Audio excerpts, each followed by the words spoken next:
ሳይንስ እኮ 5%ን ብቻ ነው የሚያውቀው። ኦርዲናሪ ማተር ለምን 5%ቱ ላይ ደክማለሁ ነው 95 ውስጥ ለምን አክሰስ አላደርግ? እግዚአብሔር በፈቀደልኝ ልክ ማወቅ እችላለሁ። ዳዴ ነው ሳይንሱ ምለው ማለት ነው። ሜታፊዚክስ ምናምን ብትለው ለኔ ትንሽ ነው ሐሳቡ። ከዛ አልፎ አሁን ለምሳሌ የሆነ ብርሃን አየው ከማለት አልፎ መላእክትን አወሩ ይባላል፣ ሰማያትን አዩ ይባላል። 95% ውስጥ ገብተዋል። እንደመሰላል በለው ላደር ነው ይወጣሉ ይወርዳል። እዚህ ላይ ጸጥ የማለት ኃይል ያገኛል። ደረጃ ላይ ሲደርሱ ኢቭን መላእክት ሊያዩ ይችላሉ። ያንዳንዱ ለምሳሌ ምጸልየውን ጸሎት ታውቀዋል። ነፍስ ስጋን ኮንትሮል ታረጋለች። አንድ ቦታ ሆነ ዓለም ላይ የሚደረገውን ነገር ማወቅ፣ መላእክትን ማየት የበፊቶቹ ያሉ። እነዚህ ግን ዓለማቸው ውስጥ ገብተው ማለት ንስር ደመና ውስጥ እንደሚሰብ በብርሃን ውስጥ መስጠም ማለት ተዋሲያን ልብስ ላይ ቢያርፍ ይቃጠላል። አንተ እሳት ነህ ለሱ ማለት ነው። አጠቃላይ ዩኒቨርስ ኮስሞሱ ስናየው 100% ብለህ እየው። አሁን 100% ለሶስት ነው የተከፈለው። በአይን የሚታየው፣ በመሳሪያ የሚታየው፣ በአጠቃላይ ያለው ነገር እኮ ኦልሞስት 5% ነው። ሳይንስ እኮ 5%ን ብቻ ነው የሚያውቀው። ኦርዲናሪ ማተር ኦልሞስት 5% እንበለው ራዲዬሽንን ጨምረን። ሌላው ግን የማይታየው 73ቱ ዳርክ ኤነርጂ ነው። ሌላ ደግሞ 27 ምናምን። እነዚህ ነገሮች ኦልሞስት 95%ቱ ማይታይ ነው። ዓለም በሰራው መሳሪያ ልታየው ማትችለው ነው። ስለዚህ ብላክ ሆልስ፣ ኮንስቴሌሽንስ፣ ስታርስ እነዚህ ነገሮች ሁሉ 5 ውስጥ የሚጠቃለሉ ናቸው። ሁሉ ኮስሞስ ምናየው ማለት ነው። አዎ ዳርክ ማተር እና ዳርክ ኤነርጂ ሊታወቅ አይችልም ዓለም በሰራው መሳሪያ። ስለዚህ ለምን 5%ቱ ላይ ደክማለሁ ነው 95 ውስጥ ለምን አክሰስ አላደርግ? መብቴ ነው። ምክንያቱም እኔ ስጋ ነፍስ መንፈስ ነኝ። እንደ ስጋዊነቴ በማየው በምሰማው በምዳስሰው 5%ቱን አያለው። ጆሮዬ ድምጹን ሊሰማ ይችላል፣ ከርቀት ከሆነ ላይሰማ ይችላል። መዓዛውን ላሸት እችላለሁ፣ በእጄ ልዳስስ እችላለሁ። በግሬ ነፍስና መንፈስ አለኝ። እኔ የምለው ነፍሴና መንፈሴ ደግሞ የቀረውን 95%ቱን እግዚአብሔር በፈቀደልኝ ልክ ማወቅ እችላለሁ ነው። ለምን አደከመኝ? እና አይ ቲንክ ወደዛ እንሂድ ነው። ግን አሁንም ቢሆን ገና ነው። እንደኔ ዳዴ ነው ሳይንሱ ምለው ማለት ነው። ገና ወደዛ ወደ 95% የመገቢያው እንትን በጣም ገና ነው። አባቶቻችን ከዛ አልፎ አሁን ለምሳሌ የሆነ ብርሃን አየው ከማለት አልፎ መላእክትን አወሩ ይባላል፣ ሰማያትን አዩ ይባላል። 10 የደረጃዎች አልፈዋል። 10 ስቴፕስ አሉ። ያ ማለት እኮ 95% ውስጥ ገብተዋል ማለት ነው እነዚህ ሰዎች።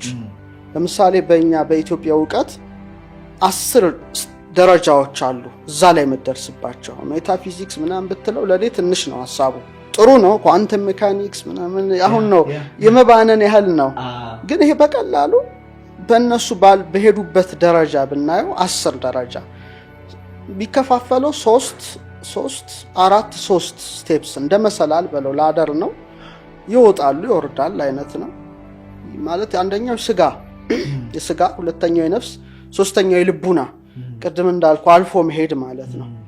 ስጋው ላይ 3 ደረጃዎች አሏቸው። የመጀመሪያው ደረጃ ስጋቸው ንጹህ ሲሆን ማለት ነው።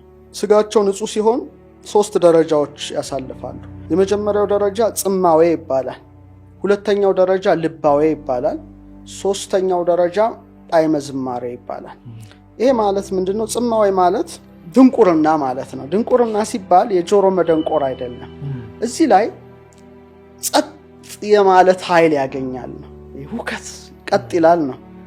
በቃ ዓለሙ ያለውን የኳኳታውን ጫጫታው ምናምን የመስማት እንትናቸው ከአርምሞ ይለያል። አርምሞ ዝምታ ነው።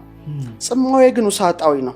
አርምሞ ዝም ልትል ትችላለህ። ይሄ ግን ይሄኛው ግን ጽማዌ የውስጥ ነው፣ ውሳጣዊ ነው፣ የነፍስ ነው። እና እዚህ ደረጃ ላይ ሲደርሱ ኢቭን መላእክት ሊያዩ ይችላሉ፣ ግን ስማቸውን ሊያውቁ አይችሉም።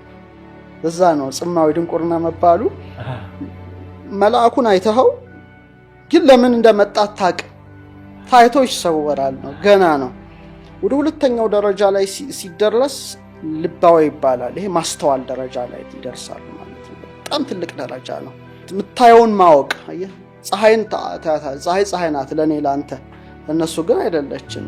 ጨረቃ ሌላ፣ ከዋክብት፣ እጽዋቱ ሁሉ ህይወት አላቸው። ማስተዋል ይጀምራሉ ነው። ሶስተኛው ደረጃ እንደ ቅዱስ ያሬድ ጣዕመ ዝማሬ። ይሄን ስታልፍ የማመስገን ሀብት፣ እና እያንዳንዱ ለምሳሌ የምትጸልየውን ጸሎት ታውቀዋለህ። ዝም ብለን እንንንንን እያልክ አትልም። ለምሳሌ አቡነ ዘበሰማያት ረጅም ዓመት ሊፈጅብህ ይችላል። አባታችን ምንድነው ስትለው አያልቅም። ሰማያት ስትል ምንድነው ስትል ረጅም በቃ የማመስገንና እንትን። ይሄ እንግዲህ ገና የስጋ ደረጃ ነው። ወደ ሁለተኛው ደረጃ ላይ ስትሸጋገር የነፍስ ንጽህና ደረጃ ላይ ይገባል። እዛ ላይ 4 ደረጃዎች አሉ። አንብ የሚባል ደረጃ ላይ ማልቀስ ሀብት ማለት ነው። ለምሳሌ እርጥብ እንጨት እሳት ውስጥ ብትከት ፍሙ ሲንቀለቀል በውስጡ ምን ይሆናል? ፈሳሹ ይወጣልና ይሄ በእግዚአብሔር ፍቅር ልባቸው ስለሚቃጠል የማልቀስ ሀብት ምንም ማያቋርጥ ጅረት። ግን ይሄ ፊትን የሚያጠቁረው ለቅሶ አይደለም። አሁን የኛ ለቅሶ በጣም አስቀያሚ ነው፣ ፊት ያበለዛል። አሁን እነዚህ ግን እያለቀሱ ብታያቸው ፊታቸው ያበራል አይነት ነው፣ ይለያያል። ቀጥሎ ያለው 5ኛው ኩነኔ የሚባል ማዕረግ አለ። ኩነኔ ማለት መኮነን ማለት አይደለም። ኮነነ ማለት ገዛ ማለት ነው። እና እዚህ ላይ የበላይነቱን ነፍስ ስጋን ኮንትሮል ታደርጋለች። አሁን ስጋችን ነው አይደል ልባችን። እዚህ ላይ ደረጃ ስትደርስ ግን ነፍስ ነው ስጋን ቀጥ አድርጎ ይዛል ማለት ነው። ከዛ ፍቅር የሚባል ደረጃ አለ። ይሄ ደግሞ ትልቁ ነው። ፍቅር የልብ ነው። ከልቧ ፈቀረ ይባል የለ ሁሉንም መውደድ መቻል። ይሄ ማንችለው ከባድ ነገር ነው። በቃ ሁሉንም መውደድ አሁን በዓለማችን እንደምታየው በጥላቻ የታወረ ነው።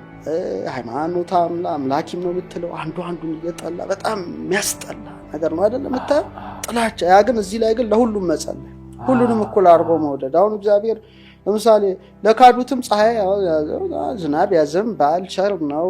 ይህንን ደረጃ እዛ መድረስ ነው። ከዛ ትልቁ ስቴፕስ ደግሞ 7ኛው ሁሰት። ይሄ መንቀሳቀስ። ሁሰት ማለት አንድ ቦታ ሆነ ረጅም ርቀት ማየት። አሁን ለምሳሌ ሪሞት ቪዊንግ ምናምን ይለውታል። ግን በዚህ ደረጃ ስትሄድ ግን ትግል አይደለም፣ ከእግዚአብሔር በሚሰጥ ጸጋ። ለምሳሌ አንድ ቦታ ሆነ ዓለም ላይ የሚደረገውን ነገር ማወቅ። ለምሳሌ በቅዱስ መጽሐፍ ላይ ኤልሳ ኢየሩሳሌም ተቀምጦ ሶሪያ ቤተ መንግስት የሚመከረውን ምክር ያውቅ ነበር አይነት ነው። ይሄ በጣም እንቅስቃሴ ሞሽን ያለበት ነው። ምክንያቱም ሆሎግራፊክ ዩኒቨርስ ነው። በእግዚአብሔር ኃይል ሁሉም ነገር ከሁሉ ነገር ጋር ተገናኝቷል። ያውቁታል። እዚህ ላይ ስትደርስ ነው ገና የመጨረሻውና ትልቁ ደረጃ 3ቱ ናቸው። እሱ የልቡና ንጽህና ነው። ያ በቃ እዚህ ላይ ትልቅ ነው ደረጃው። ንጻሬ መላእክት ይባላል። መላእክትን ማየት የበፊቶቹ ያሉ፣ እነዚህ ግን ዓለማቸው ውስጥ ገብተው ማለት ነው። ልዩነት አለው። ኳንተም ሜካኒክስ ብትለው ምናምን ብትለው ትንሽ ብርሃን አየን እንዲያየን። ይሄ ግን ኢንጂሊክ ወርልድ ውስጥ ገብቶ አብሮ ፕሬዝ የማድረግ የማመስገን ገብቶ ማለት ነው እዛው። ይሄ በጣም ትልቅ ከባድ ነው። ብርሃን ዓለም ውስጥ መግባት ማለት ነው። ቀጥሎ ተሰጥሞ የሚባል አለ። ተሰጥሞ ማለት ምሳሌ አሳ ውቅያኖስ ውስጥ ወር ባህር ውስጥ ንስር ደመና ውስጥ እንደሚሰብ በብርሃን ውስጥ መስጠም ማለት ነው። ይሄ በጣም ከባድ ነው። የመጨረሻው ደረጃ ሊደረስ ነው እና እዚህ ላይ ሲደርሱ ኢቭን አጋንንት አያዩአቸውም፣ ይሰወራሉ። በቃ ከዛ እንትን የመጨረሻው ግን ከወይነ እሳት የመሆን ደረጃ መድረስ። ተዋሲያን ልብስ ላይ ቢያርፍ ይቃጠላል። አንተ እሳት ነህ ለሱ ማለት ነው። እንግዲህ ስጋ የለበስክ ስትሆን ምድራዊ ስትሆን እንደ ሰማያዊነትን መላበስ ማለት ነውና አምላክን የማየት ደረጃ የመጨረሻ ደረጃዎች አሉና በስጋ በነፍስ በልቡና አድርገው 10 ደረጃዎች አሉ። ትልቁ ነገር ያ ነው። እና ሰው ደግሞ 22ኛ ፍጥረት ነው። ሰው 22 ሲደመር 10 32 ነው። ስለዚህ የጥበብ ኮድ 32 ነው። ግን በአንተ ግምት ወደ 95% እንዳንሄድ ትልቁ መሰናክል ምንድነው ትላለህ? ፍርሃት። ሰዎች ፈሪ ናቸው እና አንዳንዴ አለማየት፣ ያዩትን ነገር ይጣፍጣቸዋል። በጣም አታችመንት እንትን ይጨምራል። ሰው መላእካዊና ሰብአዊ ባህሪ ወይም እንስሳዊ ባህሪ ያለው እና መላእካዊ ባህሪው ሃይ ሲሆን ይሄንን ወደዛ መሄዱ አይቀርም። እንስሳዊ ባህሪው ደግሞ ከፍ ሲል ወደ ታች ይሄዳል። ለምሳሌ በቀላሉ ላስረዳ። ጭንቅላት እሳት ነው ይባላል። ይሄ አየር ነው ይባላል። ሆድቃ ውሃ ነው ይባላል። ከወገብ በታች መሬት ነው ይባላል። እሳትና ነፋስ ወደ ላይ መውጣት ቀለል ያሉ ናቸው አይደል? የመላእክት ጠባይ ነው። ብሬን እሳት ነው። ይሄ አየር ነው፣ ትተነፍሳለህ። ይሄ ውሃ ነው። ሰው ራሱ ዩኒቨርስ ነው። ይሄ ውሃ ነው፣ ይሄ መሬት ነው። ይሄ ካሸነፈ ልክ እንደ መልአክ ነው የሚያደርግህ። በቃ ተመስጦ ሂድ ወደዛው ዓለም ይላል። ይሄ ደግሞ ውሃና መሬት ጫናል የሚሉት ብላ ጠጣ ሁለተኛ ሌላ ማሳብ እና ግጭት ናቸው። ይሄ ካሸነፈ መሄድ አይቀርም፣ ይሄ ካሸነፈ እዚህ መቅረት አይቀርም። ምርጫው ግን ያንተ ነው። ለምሳሌ ከሞትክ በኋላ ነፍስ የት ነው የምትሄደው? በራስ ሰውነት ታውቀዋለህ። ለምሳሌ እሳትና ነፋስ ወደ ላይ አይደለ? ሂድ ጹም ጸልይ ተመስጦ ነው የሚለው። ነፍስ ወደ ላይ ነው የምትሄደው ማለት ነው ከሞትክ በኋላ። ይሄኛው ከተጫነህም ወደ ታች ነው የምትወርደው፣ ወደ ታችኛው ዓለም ማለት አንደር ወርልድ ነው አፐር ወርልድ ነው የምትሄደው። ስለዚህ ቦታቸውን ራሱ ታውቃለህ። ነው ቆይ ነፍስ የት ነው የምትሄጂው ከሞትሽ በኋላ ብዬ አስባለሁ። ይሄ ውሃና መሬቱ ነው እየተጫነኝ እየኖርኩ ያለው ፕላኔት አርዝ ላይ ወይስ ነፋስና እሳትነቴ ብዬ ራሴን እገመግማለሁ። ይሄ ከተጫነኝ አስተካክለዋለሁ ቶሎ ብዬ። ለምሳሌ መሬት ላይ ወደቀ ስጋ አፈር ይዞ ይነሳል ነው። ወደክ ነው። ስለዚህ ያ እንዳይሆን ባላንስ ታደርገዋለህ ህይወትህን፣ ምንም ችግር የለብህም። ስለዚህ ብዙ ሰው የሚቸገረው ውሃና መሬትነቱ እየከበደው ይመስለኛል። መጽሐፍ ቅዱስ ላይ ጌታችን መድኃኒታችን ኢየሱስ ክርስቶስ በውሃ ላይ ሲራመድ ነበረ። ከዛ ቅዱስ ጴጥሮስ መጣና እኔም እንዳንተ መራመድ ፈልጋለሁ ብሎ ንፋሳዊና እሳታዊ ባህሪ ሆኖ ከዛ ወደ ውሃውና ወደ መሬቱ ሲወርድ ሊሆን ይችላል። ኮንሽስነሱ ቅድም ያልኩት ፍርሃት ያልኩት እኮ ነው። ፈራ ይላል። ነፋሱ ማዕበሉ ሲመጣ ፈራ፣ ከዛ መስጠም ጀመረ ይላል። ፍርሃት ነው። ስለዚህ በቃ መብላት መጠጣትን መውለድ በጣም ከመናፈቅ የተነሳ በጣም አታችመንቱ በጣም ከፍተኛ ከመሆኑ የተነሳ ለምሳሌ ዝም ብለህ ተመልከት እስቲ። ፀሐይ፣ ኦክሲጅን ሁሉም ሰው ምን ያደርገዋል? ይፈልጋል። በቃ ያገኘዋል አይደለ? በእግዚአብሔር እጅ እኮ ስለተያዘ ነው። ከጫፍ እስከ ጫፍ እኩል ፀሐይ ሰው ሞቆ ይኖራል፣ እኩል ተንፍሶ ይኖራል። በጣም ቸር በሆነው አምላክ እጅ ስለተያዘ ነው። መሬት በጣም መሬትነታቸውና ውሃድነታቸው በተጫናቸው ስግብግብ ሰዎች እጅ ስለሆነ እኮ ነው ይሄ ሁሉ የሀብት አይደል እንጂ እኩል ሰው ጠግቦ እኩል ተደስቶ እኩል በልጽጎ ይኖራል እንጂ ሀብታም የሚባለው አይፈጠርም። እና ስግብግቦች ሰዎች በቃኝ ስለማይሉ መሬትነታቸውና ውሃነታቸው ጫን ስለሚል በቃ ተስገብግበው የደሃውን ሀብት ይቀራመቱታል። ግን ዓለም ሀብት አላት፣ እኩል ሀብት፣ ሁሉም ሰው እኩል ልክ እንደ ኦክሲጅን ተንፍሶ እንደ ፀሐይ ሞቆ ይኖር ነበርና ጦርነት ሁሉ መነሻው ሆዳምነት ነው፣ ስግብግብነት ነው፣ በቃኛ ለማለት ነው። ስንማር ራሱ እንስሳ ነህ እኮ ተብለሃል እኮ መጀመሪያ ሲጀመር። ዝንጀሮ ነህ ከተባልክ እኮ የዝንጀሮ ባህሪ ነው እያየለብህ ያለው አይደል?